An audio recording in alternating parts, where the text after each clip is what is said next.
네, 안녕하세요. 김영호 TV의 날짜 이야기입니다. 자, 오늘은 5월 29일이 되겠습니다. 자, 5월 29일은 무슨 일이 있었나 한번 살펴보니까, 어, 글쎄요, 이것은 그 캐톨릭의 그 기념일이에요. 어, 복자 윤지충 바오로와 123위 동료 순교자들 기념일이 되겠습니다.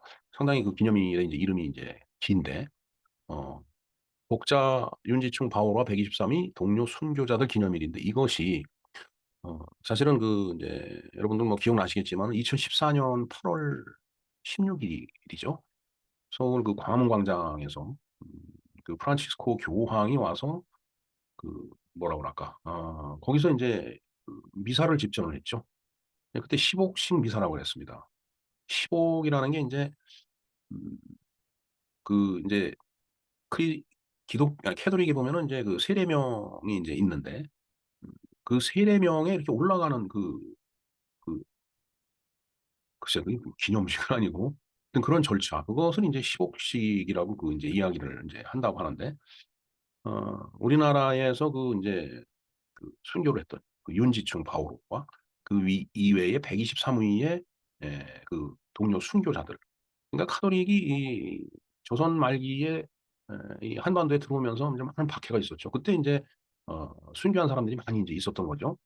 어, 그러니까 이제 그런 순교자가 있었던 데는 이제 성지를 꾸며놓고서 이제 이 신자들이 이제 가서 어, 그분들의 어떤 참 그 뭐 믿음 그걸 같이 이제 함께 하고 그걸 그들의 어떤 음, 그러니까 주님 곁에서 이제 편히 쉴 수 있게 할 수 있는 그런 어떤 안식을 빌어주는 그런 그 이제 행위들을 많이 하죠. 뭐 저도 몇 군데 가봤지만은 뭐 저는 그렇게 어 뭐랄까 독실한 그런 그 단계가 아직은 되질 못해 갖고서 글쎄요 그 2014년 8월 달에 있었던 그 광화문 미사에도 저는 가질 못했습니다. 아마 그때 이제 모든 신자들을 다 거기에 이제 참여시킬 수 없으니까 이제 성당별로 이렇게 선별해서 이제 보냈을 때 뭐 아무래도 믿음이 강하고 그다음에 깊고 그다음에 이제 오래 그 이제 주님을 모셔왔던 분들 위주로 이제 이렇게 선정이 됐겠죠. 그래서 뭐 어떻게 그 가게 된 건지 모르지만 저 때는 그때는 저는 아예 신청도 안 했습니다. 왜 신청해봐야 안 될 게 뻔하다라고 이제 생각을 했기 때문에 그랬는데 하여튼 그 뜨거운 그 8월 16일 광복절 다음 날에 그 서울 시내 한복판인 광화문 광장에서 이제 예, 그, 그 시복 미사가 있었던 거예요. 네. 이제 그렇게 이제 그 순교자들을 그렇게 이제 기념을 하는데 바로 오늘이 5월 29일이 독자 윤지철 바오로 123위 동료 순교자를 기념하는 날이다라고 그렇게 보시면 되겠습니다.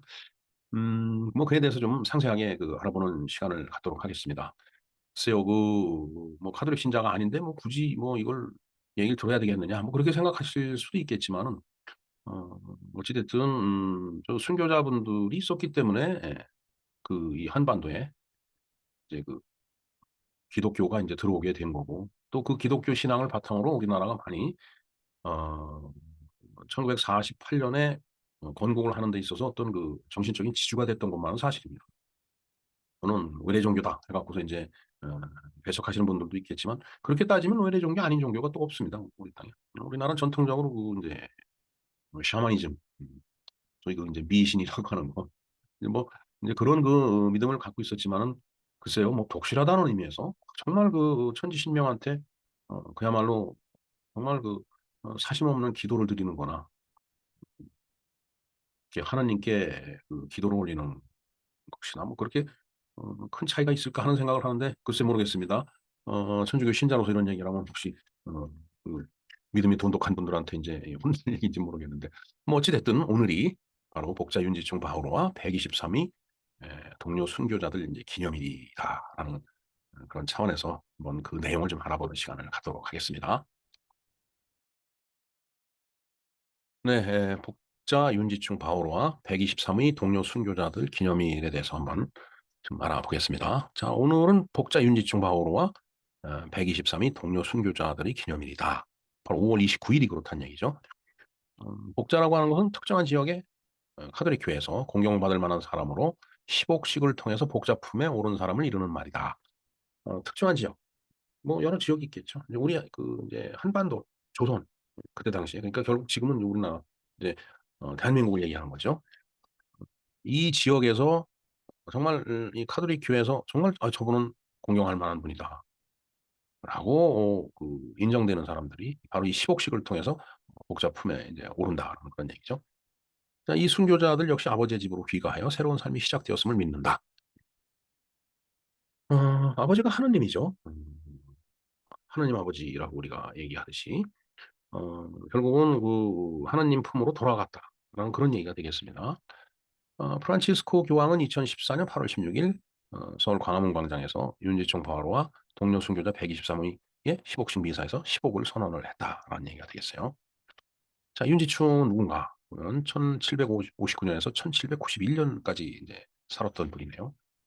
그러니까 뭐 30대 초반에 이제 유명을 달리했네요. 그는 유교식 제사를 거부하다가 처음으로 순교한 조선 후기의 카톨릭 신자다라는 얘기예요. 어 글쎄요. 요즘도 제사를 안 지낸다고 그러면 "저런 망할 놈의 자식." 뭐 이런 말을 듣는 집안이 많이 있을 텐데. 근데 요즘은 많이 달라졌어요 사실은. 네. 어 전부 그걸 뭐라고 그러죠? 매혼이라고 그러죠. 예. 예. 옛날에는 어떤 이 5 대 조상부터 매혼을 했는데 요즘은 뭐 어 각자의 어떤 생각과 기준에 의해서 인제 조상묘를 이렇게 매혼을 하고 아주 그야말로 자기가 살아생전에 뵀던 분들 뭐 대체적으로 할아버지, 아버지 뭐 그 레벨이죠. 그러니까 2대 봉사를 하는 거라고 보면 될 것 같으네요. 옛날에는 4대 봉사 그 더 봉사를 했기 때문에 그때 4대 봉사 이상은 못 하게끔 해서 지금 우리가 고조까지 이제 차례나 제사를 지내 왔는데 요즘은 인제 그게 인제 2 대로 줄어들었다라고. 글쎄 뭐 그런 정의가 있는 건 아닌데 제가 볼 때 그냥 그런 느낌이에요. 자, 123 위의 순교 시기를 보면은 아이고 124 라고 그래요. 124 죠. 전부 다 합치면은 첫 대규모 박해로 기록된 신유 박해에 53 명이 순교를 했고 기해 박해 때 37 명, 병인 박해 때 20 명, 신유 박해 이전의 순교자가 14 명. 참 저렇게 인제 많이 순교를 한 거예요. 지역별로 보면은 서울이 38 위, 경상도가 29 위, 전라도가 24 위, 충청도 18 위, 강원도 3 위. 예. 이게 보면은 그래도 역시 서울 지역과 경상도, 전라도가 많이 인제 있네요. 충청도도 그래도 많이 있네요. 예. 자, 이들 순교자 중 5 위 이런과 신태보, 이태권, 정태봉, 김대권 5 위가 전라도 전주 숙정리에서 1839년 5월 29일 날 순교를 했기 때문에 바로 오늘을 어 이 순교자 123위 포함해서 어 기념일로 다 우리가 정해 놓고 기념 미사를 인제 봉헌을 한다라는 그런 얘기죠. 그러니까 5월 29일 날 이 성당에 가면은 이 기념 미사를 봉헌을 인제 예 하겠죠. 글쎄요. 모든 성당에서 하는지 아니면은 뭐 좀 대표적인 성당에서 하는지 그거는 제가 확인을 아직 못했네요. 자, 어찌 됐든 그대로 다음 복음 말씀처럼 예수님 뒤를 따른 순교 성인들이다. 순교의 삶을 볼까요? 말씀. "사람의 아들이 영광스럽게 될 때가 왔다. 내가 진실로 진실로 너희에게 말한다. 밀알 하나가 땅에 떨어져 죽지 않으면 한 알 그대로 남고 죽으면 많은 열매를 맺는다. 자기 목숨을 사랑하는 목숨을 잃을 것이고 이 세상에서 자기 목숨을 미워하는 사람은 영원한 생명에 이르도록 목숨을 간직할 것이다." 일종의 보면은 믿음을 위해서는 정말 하나님을 증거하기 위해서는 죽음도 두려워해서는 안 된다. 그런 얘기라고 보일 것 같습니다. 이것은 어 언젠가 중동에 관련된 그런 이야기를 하는 분 얘기를 들어보니까 이슬람에도 뭐 저런 더 강하게 저런 정신이 인제 이렇게 들어있는 것 같아요. 그래서 어 몸에다 폭탄을 두르고서 인제 자폭을 하는 경우 자기는 바로 자폭하는 순간 '절대자 옆으로 간다.' 이렇게 받아들인다라는 얘기죠. 예. 해석을 보면은 바로 내 중심이 아니라 그리스도 예수님 중심의 순교적인 삶을 부단히 자기를 비우고 낮아지고 작아지는 겸손한 삶을 살라는 말씀입니다. 자기 목숨을 미워하라는 말씀은 그리스도보다 더 자기를 사랑하지 말라는 말씀입니다. 미워하라는 의미가 인제 그거네요. 그래서 베네딕토 성인도 그 무엇도 그리스도께 대한 사랑보다 앞세우지 말라 말씀하셨습니다. 음. 그러니까 그리스도에 대한 사랑이 절대적인 거다라는 얘기죠. 그래서 우리가 절대자라는 표현을 쓰죠. 네.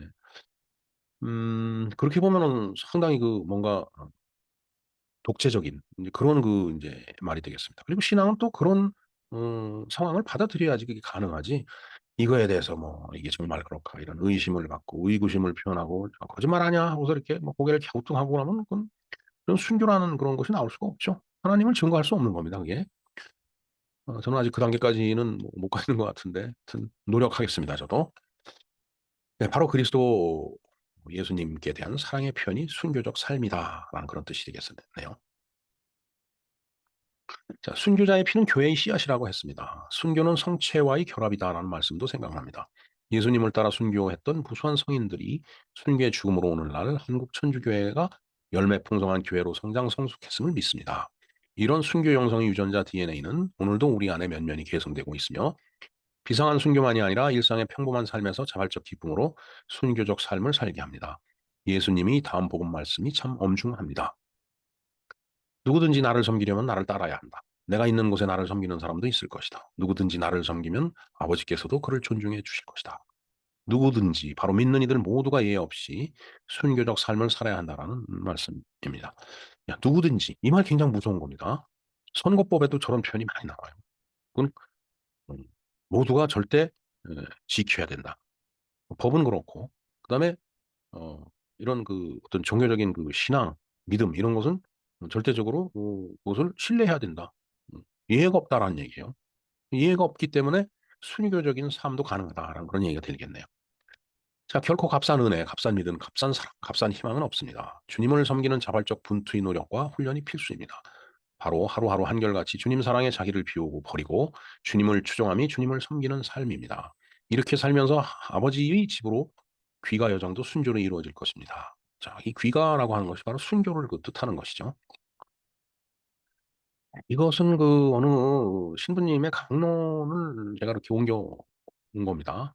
그 음, 말씀도 안 드리고 갖고 와서 죄송합니다만은 어찌됐든 이것은 모두가 알아야 될 그런 사항이라고 판단되기 때문에 그렇게 했습니다. 이해를 좀 해주시기 바랍니다. 자, 또 순교에 대한 오늘 강론이 또 있어요. 90세 노 순교자 엘 아자르. 평소 한결같이 하나님 중심의 고결한 순교적 삶이 훈련되고 습관화되어 제2 천성이 됐기에 이런 의연한 순교의 죽음입니다. 하루하루 귀가의 여정에 충실한 평소 일상의 삶 모두가 죽음의 준비임을 깨닫습니다. 엘라자르는 젊은이들뿐만 아니라 온 민족에게 자기의 죽음을 고결함의 모범과 덕이 귀감으로 남기고 죽으니 그대로 하나님의 집으로의 귀가입니다. 사실 이런 죽음보다 후대 믿음의 사람들에게 귀한 선물은 없습니다. 이런 믿음도 삶도 보고 배우기 때문입니다. 예. 어떤 뭐 이념적인 거 아니면 어떤 그 정치적인 그런 권력에 의해서 아니면 타 종교의 어떤 그 위력에 의해서 자신이 갖고 있는 어떤 신앙을 부정을 해야 되는 상황이 왔을 때 목숨을 내놓더라도 나는 음, 이 하나님의 말씀을 믿습니다라고 해갖고 정말 목숨을 그 버릴 수 있을 만큼 믿음이 돈독해야 된다는 얘기겠죠. 네, 그렇게 해서 이제 숨을 거둘 때 그걸 순교라고 우리가 얘기를 하고 그걸 하나님 집으로 돌아가는 귀가라고 표현하는 거죠. 자, 독일의 나치스 하에서 순교한 디트리 본헤퍼 목사. 이분도 그런 말씀을 하셨네요. 이분의 옥중서가는 애독되었던 책입니다. 1945년 4월 9일 처형된 본헤퍼 의원은 죽음은 끝이 아니라 영원한 삶의 시작이다 였고 그의 묘비명은 디트리 본헤퍼, 그의 형제들 가운데 서 있는 예수 그리스도의 증인입니다. 본헤퍼도 음, 뭐 저렇게 처형되는 것을 두려워하지 않았던 거죠. 하나님을 믿고 하나님의 말씀을 실천하는 그 사람이기 때문에 두려울 것이 없다. 내 목숨을 가져가려면 가져가라. 이제 그런 그 이제 용기 있는 그런 어, 종교인이었다. 또 음, 사역자였다. 그렇게 말씀을 드릴 수 있겠죠. 네, 비상한 순교의 죽음도 은총이지만 평범한 일상의 순교적 삶도 은총입니다. 하루하루 주어진 삶의 자리에서 자발적 기쁨으로 제 십자가를 지고 책임을 다하며 묵묵히 자기를 비우고 버리며 주님을 따르는 사랑의 순교적 삶을 통해 아버지의 집으로 귀가 여정도 성공적으로 이루어질 것입니다. 네, 자신을 비운다라는 거, 주님을 따른다라는 거 정말 어렵죠. 뭐 인간은 욕심이 이제 있기 때문에 그 욕심은 못 버리는 거죠. 그래서 오늘 아침에도 제가 그 아주 그 이제 유튜브에 보면 이제 간단하게 그 영화를 이렇게 소개하는 것들이 있죠. 보면은 그냥 지나가던 그 과객이 그 은행 강도들의 돈을 보고서 나중에는 결국은 모두 죽는 돈은 이제 바람에 흩어져서 그냥 흥에 날아가는 그런 영화를 봤는데 정말 인간의 욕심은 그런 거예요. 근데 그런 것들을 비울 줄 알아야 된다는 얘기죠. 그런 사람만이 이런 순교적 삶을 그런 죽음을 받아들일 수 있는 거다라는 얘기죠. 그런 믿음이 있어야 가능하다는 얘기죠. 네. 그래서 순교한 분들은 그만큼 믿음이 강하고 결코 부러지지 않고 굽어지지 않고 휘어지지 않는 그런 그 이제 어 신앙을 가진 거다라고 말씀을 드릴 수 있겠네요. 자, 바로 이 거룩한 미사은총이 우리 모두 하루하루의 순교적 삶에 귀가 여정에 항구하고 충실할 수 있도록 도와주십니다. 제 사랑하는 좌우명 기도와 시편 선고로 강론을 마칩니다. 예, 이 정말 이 강론 말씀을 제가 이렇게 빌려 써서 죄송합니다. 하루하루 살았습니다. 하루하루 날마다 자신을 버리고 제 십자가를 지고 주님을 따라 살았습니다. 하루하루 일일 일생. 하루를 처음처럼 마지막처럼 평생처럼 살았습니다. 그만큼 초지일관했다는 얘기죠. 주님에 대한 믿음을 결코 의심하거나 버리거나 어 배신하거나 한 적이 없었다는 얘기예요. 그만큼 믿음이 강했다는 얘기겠죠. 저에겐 하루하루가 영원이었습니다. 어제도 오늘도 이렇게 살았고 내일도 이렇게 살 것입니다. 하느님은 영원토록 영광과 찬미 받으소서. 주님을 경외하는 이들 그 둘레에 그분이 천사가 진을 치고 구출해 주네. 주님 얼마나 좋으신지 너희는 맛보고 깨달아라. 행복하여라. 그분께 몸을 숨기는 사람. 아멘. 시편 34장 8에서 9절에 이 얘기가 있습니다. 음, 글쎄요. 저 자신의 어떤 그 믿음이라고 하는 것은 제 스스로가 믿지 못할 정도로 아직 희박하기 때문에 정말 이런 말씀을 드리면서 좀 부끄럽습니다. 자, 순교. 믿음을 위해서 따라 죽는 것. 즉, 하느님의 집으로 귀가를 하는 거다라는 얘기죠. 이슬람에도 그런 교리가 있다. 이슬람 학도를 통해서 들었습니다. 아까 말씀드렸듯이. 그러니까 온몸에 폭탄을 가르고 그 스위치를 눌러서 자폭할 수 있는 그런 행동이 이제 가능한 거예요. 글쎄요. 근데 여기서 얘기하는 순교하고 저런 교리하고는 다르겠죠. 예. 왜냐하면 자폭을 해갖고 또 많은 사람들한테 피해를 주니까. 하여튼 이거 뭐 제가 믿는 카톨릭도 잘 모르면서 이슬람 얘기를 더 이상 할 수가 없습니다. 그냥 들은 얘기를 전해드리는 것뿐이에요. 하지만 작금의 천주교의 모습, 종교의 모습, 물질의 타락, 그리고 이념의 물이 들었죠. 예. 그다음에 이제 육체의 탐. 사실은 가장 뭐라고 그럴까? 정결해야 될 분들이 성직자죠. 그런데도 보면은 종종 이상한 얘기들이 많이 이제 인구의 회자가 됩니다. 너무나 이제 혼란스러운 시기를 우리가 살고 있었죠. 예, 지난날 카톨릭이 너무 부패해갖고 종교 개혁이 되고 지금의 프로테스탄트 개신교가 태어났지만은 또 수많은 시간이 흐르다 보니까 어, 사람의 삶이기 때문에 이제 뭐 어쩔 수 없다라는 생각도 들지만은 그러나 일신후일신 자꾸 노력을 해야 된다는 얘기죠. 그러니까 일일 일생이라고 아까 신부님 강론이 있었듯이 그냥 평생을 하루같이 살듯이 초지일관 내 뜻은 그건 죽을 때까지다. 죽어서도다. 이게 바로 이제 순교고 귀가고 근데 그러한 것들을 보여준 분들이 윤지충, 복자 윤지충과 123위 순교자들이 있었는데 그분들을 2014년 8월 16일 날 프란치스코 교황이 와서 이제 10옥 미사에서 10옥 선언한 거고 어 그분들이 이제 순교한 날이 이제 5월 29일이기 때문에 바로 오늘 5월 29일을 순교자의 날로 우리가 기념을 하는 것이다라는 얘기죠. 어떻게 보면은 카톨릭 쪽의 이야기이기 때문에 다른 어 바운더리에 사는 분들은 '혹시 이건 무슨 얘기야?' 하겠지만은 어찌 됐든 이건 지고지순한 우리의 일종 역사입니다 또. 카톨릭의 역사이기도 하지만은 또 우리 한민족의 역사예요. 그러니까 남의 종교 이렇게 받아들이지 말고 그만큼 믿음을 위해서 목숨을 초계와 같이 버렸던 순교자들이 를 기념하는 날이다라는 차원에서 오늘을 좀 어 생각해 주셨으면 합니다. 네, 그리고 오늘은 유엔 평화유지군의 날이죠. 그리고 어 금속 활자에 첫 금속 활자로 찍은 직지 심체 요절이 어 프랑스에서 박병선 박사에 의해서 발굴이 돼 갖고 세상에 나와서 빛을 보게 된 날이기도 하죠. 네. 이 두 사건에 대해서도 제가 이렇게 이 방송해 드린 내용을 링크를 걸어 놓겠습니다. 유엔 평화유지군의 날, 그다음에 직지심체 요절, 세계 최초 금속 활자본이라는 얘기죠. 바로 5월 29일이 바로 그날이 되겠습니다. 네, 김용모 TV의 날짜 이야기였습니다. 감사합니다.